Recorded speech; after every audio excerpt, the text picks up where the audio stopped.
Hey guys, Slimber here, and today we're doing a video on something a little weird for me because I don't exactly know where I stand on this. It's the gun control issue, but let's get right into this, shall we? It's a nasty truth, but those who seek to inflict harm are not fazed by gun control laws. Well, no fucking shit. Rapists aren't fucking fazed by laws that say you can't rape people. And obviously they still do it, but you don't see us be like, oh, we should make it easier to rape people because, fuck it, rapists don't care about laws. I find it ironic that the person who helped start the war, not helped start, but who helped continue the war on drugs is talking about how criminals don't care about laws. I happen to know this from personal experience. Yeah, like when you got shot by John Hinckley Jr., who was mentally ill, and got sent to a mental asylum, and then you tried to shut down like almost all the mental asylums.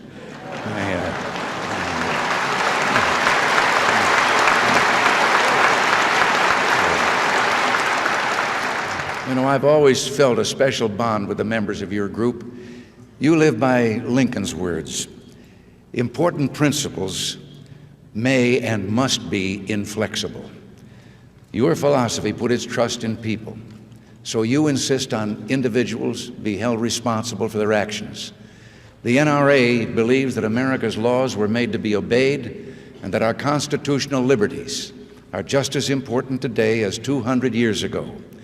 And by the way, the Constitution does not say that government shall decree the right to keep and bear arms.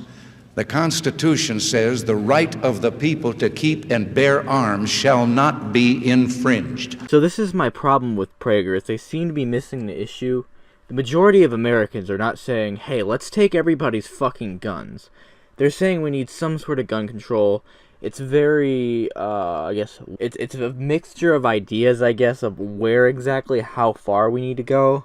But the majority of Americans are not saying, oh, let's just take everybody's fucking guns. No, they're just saying, hey, let's make it harder for fucking psychos to get fucking mass killing machines like, I don't know, a fucking AK-47 or something.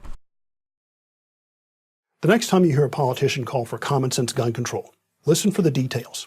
You are likely to be treated to a torrent of platitudes about assault weapons, gun show sales, and other half measures.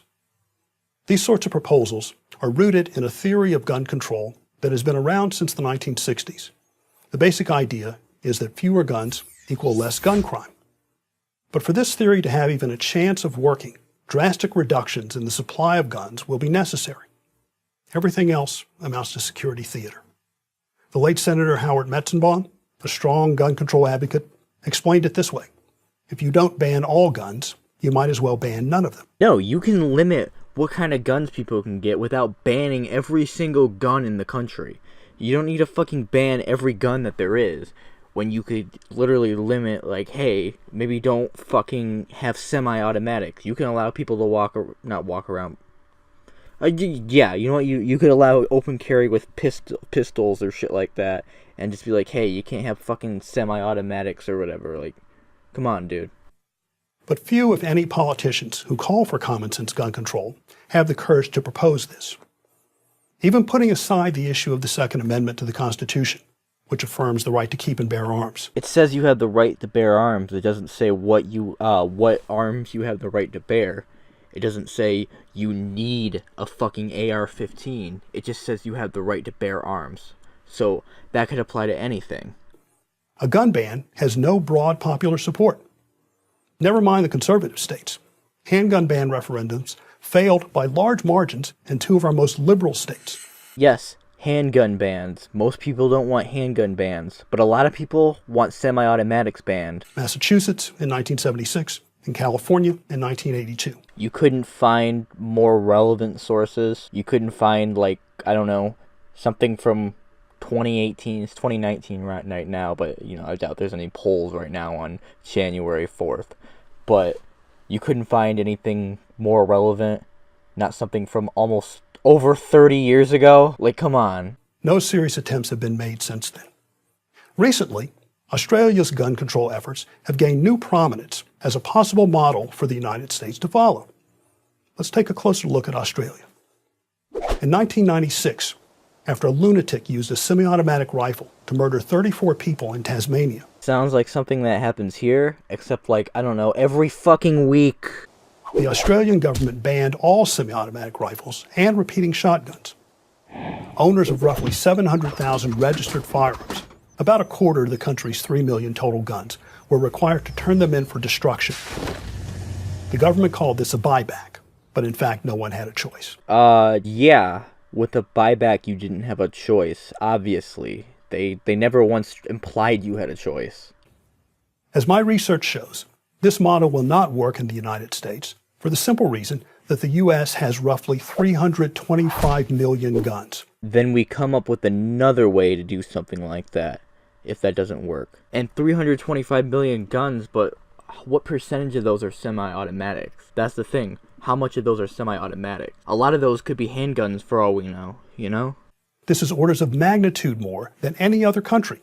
Even if the Australian plan were tried in the U.S. and worked to perfection, we'd still be left with over 200 million guns, including handguns, which account for nearly 80% of gun crime. Alright, so now we know before he was talking about semi-automatics. So let me add to this point, right? With the handgun, you can't mow down a whole group of people that easy, though. That's the thing. That's why handguns aren't the fucking problem. Gun violence, yes, will still happen, but we can prevent school shootings and shit from, I guess, taking as many lives with banning semi-automatics. But gun confiscation has never worked to perfection. How many shootings did Australia have in 2018? What the fuck? How many shootings did we have in 2018?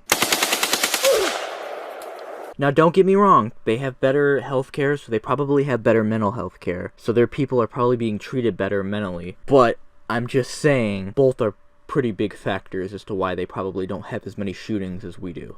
And sometimes threatens to make things worse. Well, shit, guys. That's all. I guess we gotta make everything legal because apparently the ideas of laws don't work because people break the law. But anyways, leave a like, leave a comment, Slimber out.